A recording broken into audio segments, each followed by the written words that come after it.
दोस्तों, आज हम पढ़ने वाले हैं दक्षिण भारत के प्रमुख राजवंश। इसका पिछला टॉपिक हम पढ़ चुके हैं, जिसमें हमने पढ़ा था वर्धन वंश, संगम वंश, वाकाटक वंश और गुप्त साम्राज्य। अगर आपने नहीं देखा है तो प्लीज़ जाके देख लीजिए। और अगर आपको मेरा यह प्रयास अच्छा लगता है तो प्लीज़ मेरे चैनल को लाइक, शेयर और सब्सक्राइब करना मत भूलिएगा। अब हम स्टार्ट करते हैं। पल्लव वंश। पल्लव वंश का संस्थापक सिंह विष्णु था। इसकी राजधानी कांची थी। वह वैष्णव धर्म का अनुयायी था। किरात अर्जुनीयम के लेखक भारवी सिंह विष्णु के दरबार में रहते थे। पल्लव वंश के प्रमुख शासक हुए क्रमशः महेंद्र वर्मन प्रथम, नरसिंह वर्मन प्रथम, महेंद्र वर्मन द्वितीय, परमेश्वर वर्मन प्रथम, नरसिंह वर्मन द्वितीय, नंदी वर्मन द्वितीय हुए। मत विलास प्रहसन की रचना महेंद्र वर्मन ने की थी। महेंद्र वर्मन शुरू में जैन मतावलंबी था, परंतु बाद में तमिल संत अप्पर के प्रभाव में आकर शैव बन गया था। महाबलीपुरम के एकाश्म मंदिर, जिन्हें रथ कहा जाता है, इसका निर्माण पल्लव राजा नरसिंह वर्मन प्रथम के द्वारा करवाया गया था। रथ मंदिरों की संख्या 7 है। रथ मंदिरों में सबसे छोटा द्रौपदी रथ है, जिसमें किसी प्रकार का अलंकार नहीं मिलता है। वातापी कौंड में महामल्ल की उपाधि नरसिंह वर्मन प्रथम ने धारण की थी। इसके शासक काल में चीनी यात्री हुएनसांग कांची आया था। परमेश्वर वर्मन प्रथम शैव मतानुयायी था। इसने लोकादित्य, एकमल्ल, रंगजय, अत्यंत काम, उग्रदंड, गुण भाजन आदि की उपाधि ग्रहण की थी। इसने मामल्लपुरम में गणेश मंदिर का निर्माण कराया था। परमेश्वर वर्मन प्रथम विद्या प्रेमी भी था और उसने विद्या विनीत की उपाधि भी धारण की थी। अरबों के आक्रमण के समय पल्लवों का शासक नरसिंह वर्मन द्वितीय था। उसने राजा सिंह, आगम प्रिय और शंकर भक्त की उपाधि धारण की। उसने कांची के कैलाश मंदिर का निर्माण करवाया, जिसे राज सिद्धेश्वर मंदिर भी कहा जाता है। इसी मंदिर के निर्माण से द्रविड़ स्थापत्य कला की शुरुआत हुई। महाबलीपुरम में शोर मंदिर का निर्माण भी नरसिंह वर्मन द्वितीय ने किया था। कांची के कैलाशनाथ मंदिर में पल्लव राजाओं और रानियों की आदमकद तस्वीरें लगी हैं। 10 कुमार चरित्र के लेखक दंडी नरसिंह वर्मन द्वितीय के दरबार में रहते थे। कांची के मुक्तेश्वर मंदिर तथा बैकुंठ पेरुमाल मंदिर का निर्माण नंदी वर्मन द्वितीय ने करवाया था। प्रसिद्ध वैष्णव संत तिरुमलई अलवार नंदी वर्मन द्वितीय के समकालीन थे। चोल राजवंश। 9वीं शताब्दी में चोल वंश पल्लवों के ध्वंसावशेषों पर स्थापित हुआ। इस वंश के संस्थापक विजयालय थे, जिनकी राजधानी तंजौर या तंजावुर था। तंजावुर का वास्तुकार कुंजर मल्लन राजराज पेरुपथच्चन था। विजयालय ने नरकेशरी की उपाधि धारण की और निशुंभ सूदिनी देवी का मंदिर बनवाया। चोलों का स्वतंत्र राज्य आदित्य प्रथम ने स्थापित किया। पल्लवों पर विजय पाने के उपरांत आदित्य प्रथम ने द्रोडंडराम की उपाधि धारण की। तोकोलम के युद्ध में राजकूट नरेश कृष्ण तृतीय ने परांतक प्रथम को पराजित किया। इस युद्ध में परांतक प्रथम का बड़ा लड़का राजादित्य मारा गया। राजराज प्रथम ने श्रीलंका पर आक्रमण किया। वहां के राजा महिम पांचवें को भागकर श्रीलंका के दक्षिण जिला रोपड़ में शरण लेनी पड़ी। राजराज प्रथम श्रीलंका के विजित प्रदेशों को चोल साम्राज्य का एक नया प्रांत मुंडीचोल मंडलम बनाया, जिसकी राजधानी थी पोलनरुआ। राजराज प्रथम शैव धर्म का अनुयायी था। इसने तंजौर में राजराजेश्वर का शिव मंदिर बनवाया। चोल साम्राज्य का सर्वाधिक विस्तार राजेंद्र प्रथम के शासनकाल में हुआ है। बंगाल के पाल शासक महिपाल को पराजित करने के बाद राजेंद्र प्रथम ने गंगकोड चोल की उपाधि धारण की थी और नवीन राजधानी गंगकोड चोलपुरम के निकट चोलगंगम नामक विशाल तालाब का निर्माण करवाया। चोल काल के प्रमुख भूमि के प्रकार, जो चोल काल की भूमि थी उसके प्रकार देखिए कितने प्रकार की होती थी भूमि। बेलन वगाई गैर ब्राह्मण किसान स्वामी की भूमि होती थी। ब्रह्मदेय ब्राह्मणों को उपहार में दी गई भूमि होती थी। शाला भोग किसी विद्यालय के रखरखाव की भूमि होती थी। देवदान या तिरुनमट्टिडक्कनी मंदिर को उपहार में दी जाती थी, इसे देवदान कहा जाता था। पल्ली चच्चंदम जैन संस्थाओं की दान की भूमि होती थी। नोट: गजनी का सुल्तान महमूद राजेंद्र प्रथम का समकालीन था। राजेंद्र द्वितीय ने प्रकेसरी की एवं वीर राजेंद्र ने राजकेसरी की उपाधि धारण की थी। चोल वंश का अंतिम राजा राजेंद्र तृतीय था। चोलों एवं पश्चिमी चालुक्य के बीच शांति स्थापित करने में गोवा के कदंब शासक जयकेश प्रथम ने मध्यस्थ की भूमिका निभाई थी। विक्रम चोल अभाव एवं अकाल से ग्रस्त गरीब जनता से राजस्व वसूल कर चिदंबरम नामक मंदिर का विस्तार करवाया था। कलोतुंग द्वितीय ने चिदंबरम मंदिर में स्थित गोविंदराज की मूर्ति को समुद्र में फेंकवा दिया। कालांतर में वैष्णव आचार्य रामानुजाचार्य ने युक्त मूर्ति का पुनरुद्धार किया और इसे तिरुपति के मंदिर में प्राण प्रतिष्ठित किया। चोल प्रशासन में भाग लेने वाले उच्च पदाधिकारियों को पेरुंदरम एवं निम्न श्रेणी के पदाधिकारियों को सेरुदरन कहा जाता था। लेखों में कुछ उच्चाधिकारियों को उडनकूटम कहा गया है, जिसका अर्थ है सदा राजा के पास रहने वाला अधिकारी। संपूर्ण चोल साम्राज्य 6 मंडलों में विभक्त था। मंडल कोट्टम नाडु में एवं नाडु कई कुर्रमों में विभक्त थे। नाडु की स्थानीय सभा को नाटूर एवं नगर की स्थानीय सभा को नगरताल कहा जाता था। तेल्लाल जाति के धनी किसानों को केंद्रीय सरकार की देखरेख में नाडु के काम काज में अच्छा खासा नियंत्रण हासिल हुआ। उसमें से कई धनी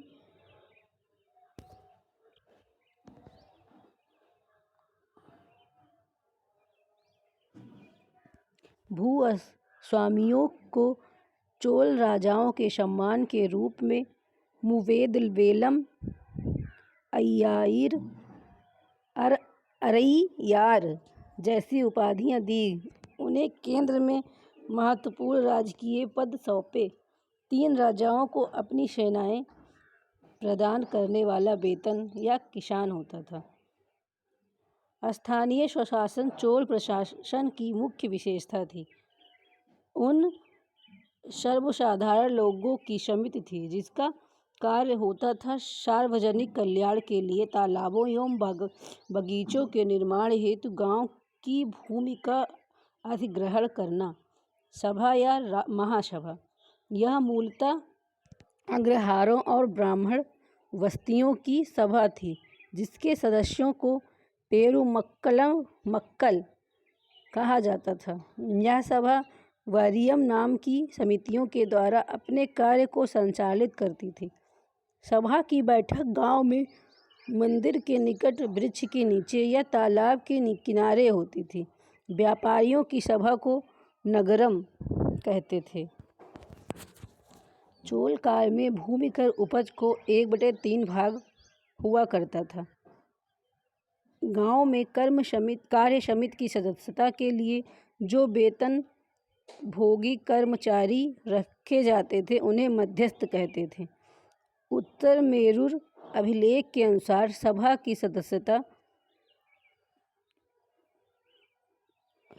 सदस्यता के लिए इच्छुक लोगों को ऐसी भूमि का स्वामी होना चाहिए जहां से भू राजस्व वसूला जाता था। उसके पास अपना घर होना चाहिए। उसकी उम्र 35 से 70 वर्ष होनी चाहिए।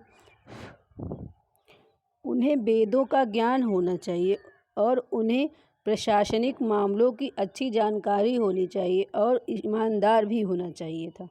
यदि कोई पिछले 3 सालों में किसी समिति का सदस्य रहा है तो वह किसी और समिति का सदस्य नहीं बन सकता था। जिसने अपने या अपने संबंधियों के खाते जमा नहीं कराए हैं वह चुनाव नहीं लड़ सकता था।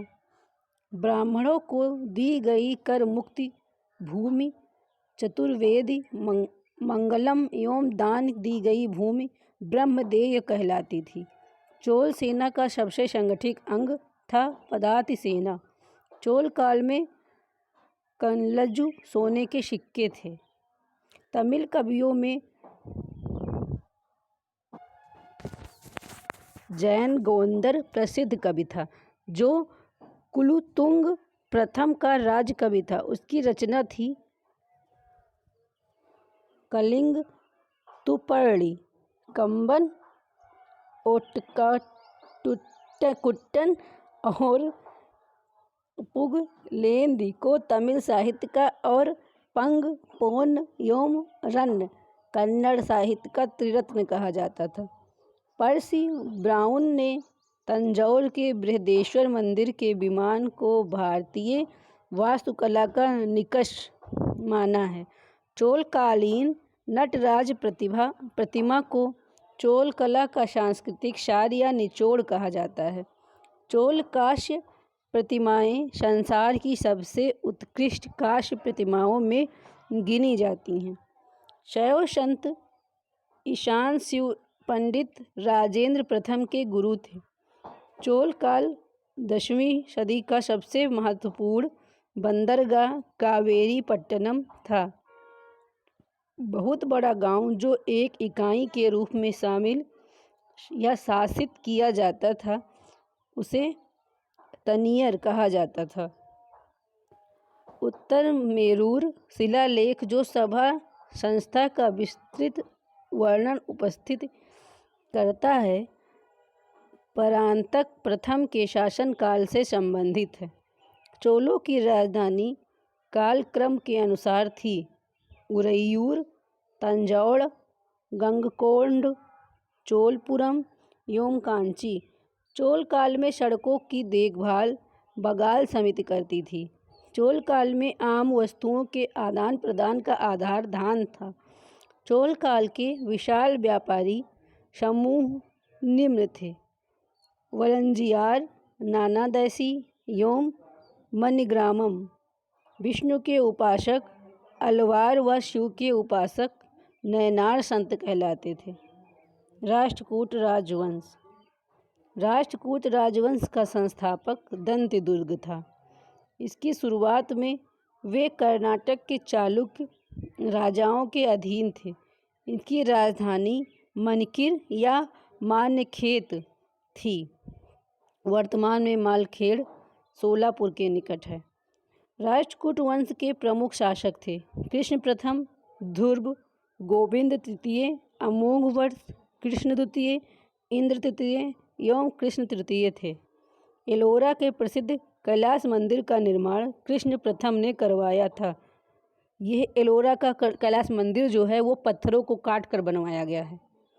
ये ध्रुव राष्ट्रकूट वंश का पहला शासक था जिसने कन्नौज पर अधिकार करने हेतु त्रिपक्षीय संघर्ष में भाग लिया और प्रतिहार नरेश, वत्सराज एवं पाल नरेश धर्मपाल को पराजित किया। ध्रुव को धारावर्ष भी कहा जाता है, मतलब जो ध्रुव हैं उनको धारावर्ष भी कहते हैं। गोविंद तृतीय त्रिपक्षीय संघ में भाग लेकर चक्रा युद्ध व उसके संरक्षक धर्मपाल तथा प्रतिहार वंश के शासक नागभट्ट द्वितीय को पराजित किया।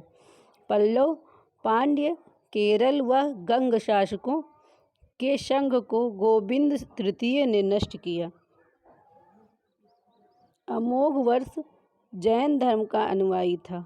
उसने कन्नड़ में कविराज मार्ग की रचना की। आदिपुरम के रचनाकार जिनसेन, गणिताचार्य संग्रह के लेखक महावीराचार्य एवं अमोघ वृत्त के लेखक सत्यायना अमोघ वर्ष के दरबार में रहते थे। अमोघ वर्ष ने तुंगभद्रा नदी में जल समाधि लेकर अपने जीवन का अंत किया। इंद्र तृतीय के शासन काल में अरब निवासी अलमसूदी भारत आया। इसने तत्कालीन राष्ट्रकूट शासकों को भारत का सर्वश्रेष्ठ शासक कहा। राष्ट्रकूट वंश का अंतिम शासक कृष्ण तृतीय था। इसी के दरबार में कन्नड़ भाषा के कवि पौन्न रहते थे, जिन्होंने शांति पुराण की रचना की। कल्याणी के चालुक्य वैलप द्वितीय ने 972 ईस्वी के कर्क को हराकर राष्ट्रकूट राज्य पर अपना अधिकार कर लिया और कल्याणी के चालुक्य वंश की नींव डाली। एलोरा एवं एलिफेंटा गुहा मंदिरों का निर्माण राष्ट्रकूटों के समय में हुआ था, जो महाराष्ट्र में है। एलोरा में 34 शैलकृत गुफाएं हैं। इसमें 1 से 12 तक बौद्धों, 13 से 29 तक हिंदुओं और 30 से 34 तक जैनों की गुफाएं हैं। बौद्ध गुफाओं में सबसे प्रसिद्ध विश्वकर्मा गुफा है, जिसकी संख्या है 10। इसमें एक चैत्य है। वहाँ पर 2 मंजिलें और 3 मंजिली गुफाएं भी हैं, जिन्हें 2 थल और 3 थल नाम दिया गया है। एलोरा की गुफा 15 में विष्णु को नरसिंह अर्थात पुरुष सिंह के रूप दिखलाया गया है। नोट: एलोरा गुफाओं का सर्वप्रथम उल्लेख फ्रांसीसी यात्री थेविनेट ने 17वीं शताब्दी में किया था। राष्ट्रकूट शैव, वैष्णव, शाक्त संप्रदायों के साथ साथ जैन धर्म के भी उपासक थे। राष्ट्रकूटों ने अपने राज्यों में मुसलमान व्यापारियों को बसने तथा इस्लाम के प्रचार की स्वीकृति दी थी। चालुक्य वंश, कल्याणी के चालुक्य। कल्याणी के चालुक्य वंश की स्थापना तैलप द्वितीय ने की थी, जिसकी राजधानी मान्यखेट है। चालुक्य वंश के प्रमुख शासक हुए तैलप प्रथम, तैलप द्वितीय, विक्रमादित्य, जयसिंह, सोमेश्वर, सोमेश्वर द्वितीय, विक्रमादित्य छठवें, सोमेश्वर तृतीय एवं तैलप तृतीय। सोमेश्वर प्रथम ने मान्यखेट से राजधानी हटाकर कल्याणी को बनाया, जो कर्नाटक में है। इस वंश का सबसे प्रतापी शासक विक्रमादित्य छठवां था। विल्हड़ एवं विज्ञानेश्वर विक्रमादित्य छठवें के दरबार में ही रहते थे। मिताक्षरा नामक ग्रंथ की रचना महान विधिवेत्ता विज्ञानेश्वर ने की थी। विक्रमांक देव चरित्र की रचना विल्हड़ ने की थी। इसमें विक्रमादित्य छठवें के जीवन पर प्रकाश डाला गया है। चालुक्य वंश, वातापी के चालुक्य। जयसिंह ने वातापी के चालुक्य की स्थापना की, जिसकी राजधानी वातापी थी, जो बीजापुर के निकट है। इस वंश के प्रमुख शासक थे पुलकेशिन प्रथम, कीर्तिवर्मन, पुलकेशिन द्वितीय, विक्रमादित्य, विनयादित्य एवं विजयादित्य हैं। इनमें सबसे प्रतापी राजा पुलकेशिन द्वितीय था। महाकूट स्तंभ लेख से प्रभावित होता है कि पुलकेशिन द्वितीय बहुसुवर्ण एवं अग्निष्टोम यज्ञ संपन्न करवाया था। जिनेंद्र का मेगुती मंदिर पुलकेशिन द्वितीय ने बनवाया था। पुलकेशिन द्वितीय ने हर्ष को हराकर परमेश्वर की उपाधि धारण की थी। उसने दक्षिणापथेश्वर की उपाधि भी धारण की है। पल्लव वंशी शासक नरसिंह वर्मन प्रथम ने पुलकेशिन द्वितीय को लगभग 642 ईस्वी में परास्त किया और इसकी राजधानी बादामी पर अधिकार कर लिया। संभवतः इसी युद्ध में पुलकेशिन द्वितीय मारा गया। इसी विजय के बाद नरसिंह वर्मन ने वातापी कोड़ की उपाधि धारण की। ऐहोल अभिलेख का संबंध पुलकेशिन द्वितीय से है। अजंता के एक गुहा चित्र में फारसी दूत मंडल को स्वागत करते हुए पुलकेशिन द्वितीय को दिखाया गया है। वातापी का निर्माणकर्ता कीर्तिवर्मन को माना जाता है। मालवा को जीतने के बाद विनयादित्य ने सकलोत्तर पथनाथ की उपाधि धारण की। विक्रमादित्य द्वितीय के शासनकाल में ही दक्कन में अरबों ने आक्रमण किया। इस आक्रमण का मुकाबला विक्रमादित्य के भतीजे पुलकेशी ने किया। इस अभियान की सफलता पर विक्रमादित्य द्वितीय ने इसे अवनी जना आश्रय की उपाधि प्रदान की।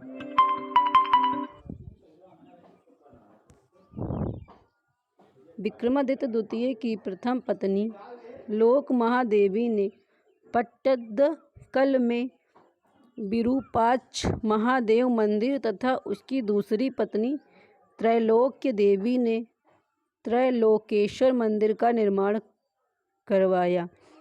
इस वंश का अंतिम राजा कीर्तिवर्मन द्वितीय था। इसे इसके सामंत दंतदुर्ग ने परास्त कर एक नए वंश की स्थापना की जो राष्ट्रकूट वंश है। चालुक्य वंश। वेंगी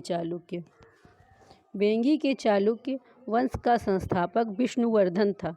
इसकी राजधानी बेंगी में थी जो आंध्र प्रदेश में है। इस वंश के सबसे प्रतापी राजा विक्रमादित्य तृतीय था, जिसका सेनापति पंडरंग था।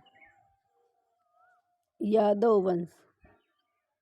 देवगिरी के यादव वंश की स्थापना भिल्लम पंचम ने की थी। इसकी राजधानी देवगिरी थी। इस वंश का सबसे प्रतापी राजा सिंहड़ था। इस वंश का अंतिम संत शासक रामचंद्र था, जिसने अलाउद्दीन के सेनापति मलिक काफूर के सामने आत्मसमर्पण किया। होयसंग वंश। द्वार समुद्र के होयसल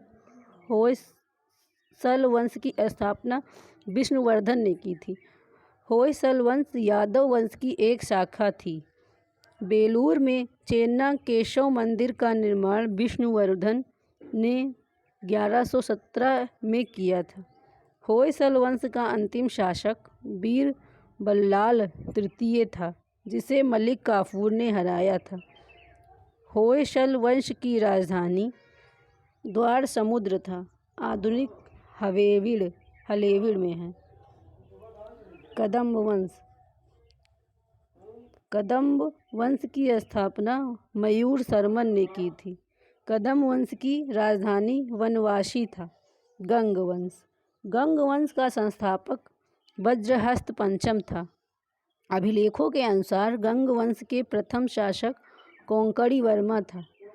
गंगों की प्रारंभिक राजधानी कोलाल थी, जो बाद में तलकांड हो गई। दंतक सूत्र पर टीका लिखने वाला गंग शासक माधव प्रथम था। काकतीय वंश। काकतीय वंश का संस्थापक बीटा प्रथम था, जिसने नलगोंडा में एक छोटे से राज्य का गठन किया, जिसकी राजधानी अम्मकोंड थी। इस वंश का सबसे शक्तिशाली शासक गणपति था। रुद्रमा देवी गणपति की बेटी थी। जिसने रुद्रदेव महाराज का नाम ग्रहण किया, जिसने 35 वर्ष तक शासन किया। गणपति ने अपनी राजधानी वारंगल में स्थानांतरित कर दी थी। इस राजवंश का अंतिम शासक प्रतापरुद्र था। अब हम पढ़ते हैं सीमावर्ती राजवंशों का अभ्युदय। पाल वंश। पाल वंश का संस्थापक गोपाल था। इस वंश की राजधानी मुंगेर थी। पाल शासक बौद्ध धर्म के अनुयायी थे। गोपाल ओदंतपुरी विश्वविद्यालय की स्थापना करा था। पाल वंश का सबसे महान शासक धर्मपाल था, जिसने विक्रमशिला विश्वविद्यालय की स्थापना की है। और धर्मपाल को ही पाल वंश का वास्तविक संस्थापक भी कहा जाता है। गोपाल को सिर्फ संस्थापक कहा जाता है, जबकि धर्मपाल को वास्तविक संस्थापक कहा जाता है पाल वंश का। कन्नौज के लिए त्रिपक्षीय संघर्ष पाल वंश, गुर्जर प्रतिहार वंश एवं राष्ट्रकूट वंश के बीच हुआ। इसमें पाल वंश की ओर से सर्वप्रथम धर्मपाल शामिल हुआ। 11वीं सदी में के गुजराती कवि सोडठल ने धर्मपाल को उत्तरापथ स्वामी की उपाधि से संबोधित किया। सोमपुर महाविहार का निर्माण धर्मपाल ने करवाया था। ओदंतपुरी बिहार के प्रसिद्ध बौद्ध मठ का निर्माण देवपाल ने करवाया था। जावा के शैलेंद्र वंशी शासक बालपुत्र देव के अनुरोध पर देवपाल ने उसे नालंदा में एक बौद्ध विहार बनवाने के लिए 5 गांव दान में दिए थे। गौड़ी रीत नामक साहित्यिक विद्या का विकास पाल शासकों के समय में हुआ। सेन वंश। सेन वंश की स्थापना सामंत सेन ने राढ़ में की थी। इसकी राजधानी नदिया थी। सेन वंश के प्रमुख शासक विजय सेन, बल्लाल सेन एवं लक्ष्मण सेन थे। सेन वंश का प्रथम स्वतंत्र शासक विजय सेन था, जो शैव धर्म का अनुयायी था। दान सागर एवं अद्भुत सागर नामक ग्रंथ की रचना सेन शासक बल्लाल सेन ने की थी। अद्भुत सागर को लक्ष्मण सेन ने पूर्ण रूप दिया था। लक्ष्मण सेन की राज्यसभा में गीत गोविंद के लेखक जयदेव, पवन दूत के लेखक धोई एवं ब्राह्मण सर्वस्व के लेखक हलायुध रहते थे। हलायुध लक्ष्मण सेन का प्रधान न्यायाधीश एवं मुख्यमंत्री था। विजय सेन ने देवपाड़ा में प्रद्युम्नेश्वर मंदिर की स्थापना की, जो शिव का विशाल मंदिर है। सेन राजवंश प्रथम राजवंश था जिसने अपना शिलालेख सर्वप्रथम हिंदी में उत्कीर्ण करवाया। लक्ष्मण सेन बंगाल का अंतिम हिंदू शासक था। कश्मीर के राजवंश। कश्मीर पर शासन करने वाला शासक वंश काल क्रम में इस प्रकार थे: काकोट वंश, उत्पल वंश, लोहार वंश। 627 ईस्वी में दुर्लभवर्धन नामक व्यक्ति ने कश्मीर में कारकोट वंश की स्थापना की, जो हिंदू वंश था। वैनसांग ने उसके शासनकाल में कश्मीर की यात्रा की। कारकोट वंश का सबसे शक्तिशाली राजा ललितादित्य मुक्तापीठ था। कश्मीर का मार्तंड मंदिर का निर्माण ललितादित्य मुक्तापीठ के द्वारा करवाया गया था। काकोट वंश के बाद कश्मीर का उत्पल वंश का शासक हुआ। इस वंश का संस्थापक अवंतीवर्मन था। अवंतीपुर नामक नगर की स्थापना अवंतीवर्मन ने की थी। अवंतीवर्मन के अभियंता सूर्य ने सिंचाई के लिए नहरों का निर्माण करवाया था। 980 ईस्वी में उत्पल वंश की रानी दिज्जा एक महत्वाकांक्षी शासिका हुई। उत्पल वंश के बाद कश्मीर पर लोहार वंश का शासन हुआ। लोहार वंश का संस्थापक संग्राम राज था। संग्राम राज के बाद अनंत राजा हुए। इसकी पत्नी सूर्यमती ने प्रशासन को सुधारने में उसकी सहायता की। लोहार वंश का शासक हर्ष विद्वान कवि एवं कई भाषाओं का ज्ञाता था। कल्हड़ हर्ष का आश्रित कवि था। जय सिंह लोहार वंश का अंतिम शासक था, जिसने 1128 ईस्वी से 1155 ईस्वी तक शासन किया। जय सिंह के शासन के साथ ही कल्हड़ की राजतंगड़ी का विवरण समाप्त हो जाता है। कामरूप का वर्मन वंश।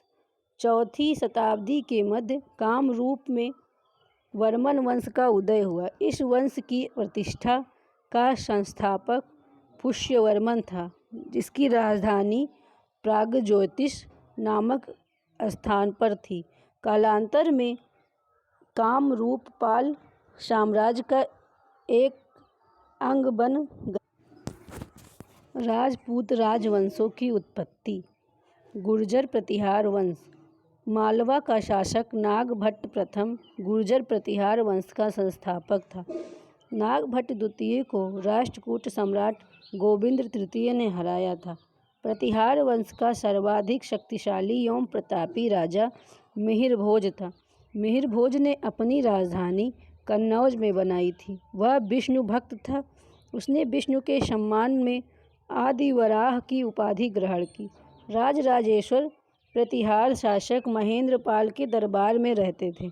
इस वंश का अंतिम शासक यशपाल था। दिल्ली नगर की स्थापना तोमर नरेश अनंगपाल ने 11वीं सदी के मध्य में की थी। गहड़वाल राजवंश। गहड़वाल वंश का संस्थापक चंद्रदेव था। इसकी राजधानी वाराणसी थी। इस वंश का सर्वाधिक शक्तिशाली राजा गोविंद चंद्र था।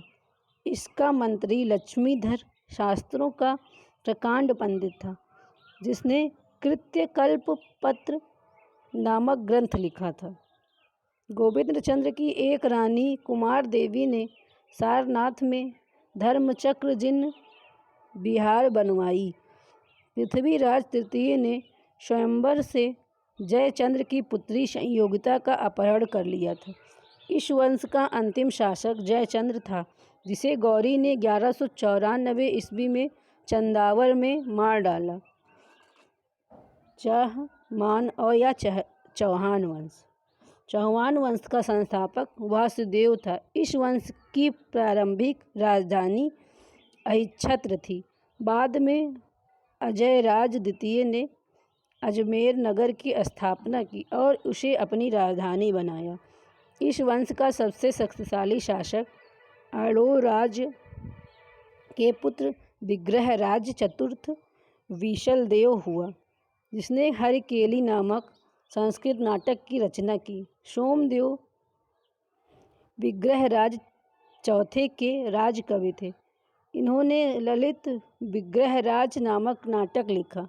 अढ़ाई दिन का झोपड़ा नामक मस्जिद शुरू में विग्रहराज चौथे द्वारा निर्मित एक विद्यालय था। पृथ्वीराज तृतीय इस वंश का अंतिम शासक था। चंदवरदाई पृथ्वीराज तृतीय का राजकवि था, जिसकी रचना पृथ्वीराज रासो है। रणथंभौर के जैन मंदिर का शिखर पृथ्वीराज तृतीय ने बनवाया था। तराइन का प्रथम युद्ध 1191 ईस्वी में हुआ। उसने पृथ्वीराज तृतीय की विजय एवं गौरी की हार हुई थी। तराइन के द्वितीय युद्ध 1192 ईस्वी में हुआ, जिसमें गौरी की विजय एवं पृथ्वीराज तृतीय या पृथ्वीराज चौहान की हार हुई। परमार वंश। परमार वंश का संस्थापक उपेंद्र राज था। इसकी राजधानी धारा नगरी थी, जो अब जिसकी प्राचीन राजधानी उज्जैन थी। परमार वंश का सर्वाधिक शक्तिशाली शासक राजा भोज था। राजा भोज ने भोपाल के दक्षिण में भोजपुर नामक झील का निर्माण करवाया।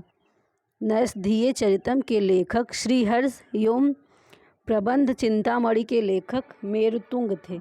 राजा भोज ने चिकित्सा, गणित एवं व्याकरण पर अनेक ग्रंथ लिखे। भोजकृत युक्तिकल्प तरु में वास्तुशास्त्र के साथ साथ विविध वैज्ञानिक यंत्रों व उसके उपयोग का उल्लेख है। नौशाह शांकचरित के रचयिता, पद्मगुप्त 10 रूपक के रचयिता, धनंजय, धनिक, हलायुध एवं अमित गति जैसे विद्वान वाक्पति मुंज के दरबार में रहते थे। कविराज की उपाधि से विभूषित शासक था राजा भोज। भोज ने अपनी राजधानी सरस्वती मंदिर का निर्माण करवाया। इस मंदिर के परिसर में संस्कृत विद्यालय भी खोला गया था। राजा भोज के शासनकाल में धारा नगरी विद्या व विद्वानों का प्रमुख केंद्र थी। इसने चित्तौड़ में त्रिभुवन नारायण मंदिर का निर्माण करवाया। भोजपुर नगर की स्थापना राजा भोज ने की थी। परमार वंश के बाद तोमर वंश का उदय हुआ। उसके बाद चहमान वंश का और अंततः 1297 ईस्वी में अलाउद्दीन खिलजी के सेनापति नसरत खां और उलुग खां ने मालवा पर अधिकार कर लिया था। चंदेल वंश। प्रतिहार राजवंश के पतन के बाद बुंदेलखंड की भूमि पर चंदेल वंश का स्वतंत्र राजनीतिक इतिहास प्रारंभ हुआ। बुंदेलखंड का प्राचीन नाम जेजाक भुक्ति है। चंदेल वंश का संस्थापक नन्नुक था। इसकी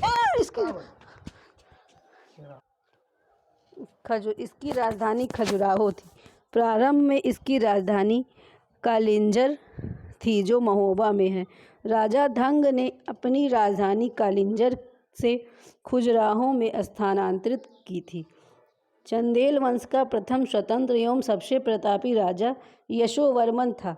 यशोवर्मन ने कन्नौज पर आक्रमण कर प्रतिहार राजा देवपाल को हराया तथा उससे एक विष्णु की प्रतिमा प्राप्त की, जिसे उसने खजुराहो के विष्णु मंदिर में स्थापित की।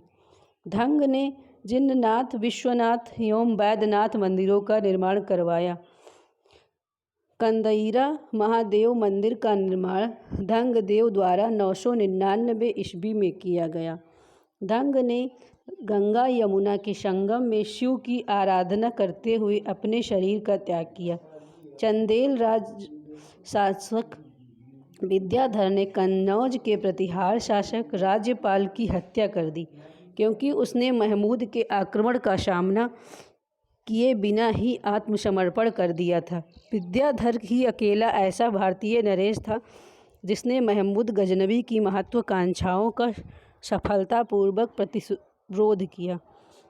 चंदेल शासक कीर्तिवर्मन की राज्यसभा में रहने वाले कृष्ण मिश्र ने प्रबोध चंद्रोदय की रचना की थी।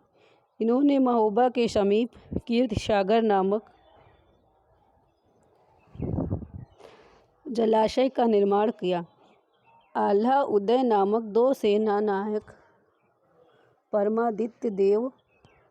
परमदिदेव के दरबार में रहते थे, जिन्होंने पृथ्वीराज चौहान के साथ युद्ध करते हुए अपनी जान गंवाई थी। चंदेल वंश का अंतिम शासक परमदिदेव ने 1202 ईस्वी में कुतुबुद्दीन ऐबक की अधीनता स्वीकार कर ली। इस पर उसके मंत्री अजय देव ने उसकी हत्या कर दी। सोलंकी वंश अथवा गुजरात के चालुक्य शासक। सोलंकी वंश का संस्थापक मूलराज प्रथम था, जिसकी राजधानी अहिन्नलवाड़ थी। मूलराज प्रथम शैव धर्म का अनुयायी था। भीम प्रथम के शासनकाल में महमूद गजनवी सोमनाथ के मंदिर पर आक्रमण किया। भीम प्रथम के सामंत विमल ने आबू पर्वत पर दिलवाड़ा का प्रसिद्ध जैन मंदिर बनवाया था। सोलंकी वंश का प्रथम शक्तिशाली शासक जय सिंह सिद्धराज था। प्रसिद्ध जैन विद्वान हेमचंद्र जय सिंह सिद्धराज के दरबार में था। माउंट आबू पर्वत पर एक मंडप बनाकर जय सिंह सिद्धराज ने अपनी 7 पूर्वजों की गजारोही मूर्तियों की स्थापना की। माउंट आबू जो राजस्थान में है। मोढेरा के सूर्य मंदिर का निर्माण सोलंकी राजाओं के शासनकाल में हुआ था।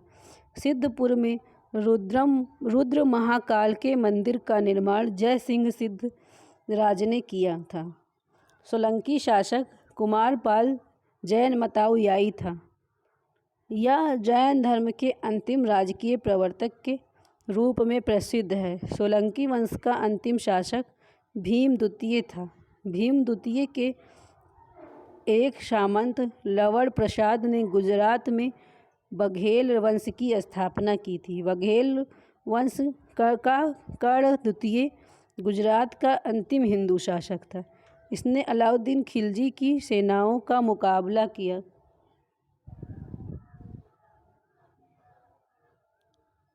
कलचुरी चेदी राजवंश। कलचुरी वंश का संस्थापक कोक्कल था। इसकी राजधानी त्रिपुरी थी। कलचुरी वंश का एक शक्तिशाली शासक गांगेय देव था, जिसने विक्रमादित्य की उपाधि धारण की थी। पूर्व मध्यकाल में स्वर्ण सिक्कों के विलुप्त हो जाने के पश्चात उन्होंने सर्वप्रथम इसे प्रारंभ करवाया। कलचुरी वंश का सबसे महान शासक कर्णदेव था, जिसने कलिंग पर विजय प्राप्त की और कलिंगाधिपति की उपाधि धारण की। प्रसिद्ध कवि राजशेखर कलचुरी के दरबार में रहते थे। सिसोदिया वंश। सिसोदिया वंश के शासक अपने को सूर्यवंशी कहते थे, जो मेवाड़ पर शासन करते थे। मेवाड़ की राजधानी चित्तौड़ थी। अपनी विजयों के उपलक्ष्य में विजय स्तंभ का निर्माण राणा कुंभा ने चित्तौड़ में करवाया। खतोही का युद्ध 1518 ईस्वी में राणा सांगा एवं इब्राहिम लोदी के बीच हुआ था। अब हम पढ़ेंगे मध्यकालीन भारत नेक्स्ट पार्ट में। अगर आपको मेरा प्रयास अच्छा लगा है तो आप मेरे चैनल को लाइक शेयर सब्सक्राइब करिएगा और कमेंट ज़रूर करिएगा। Thank you.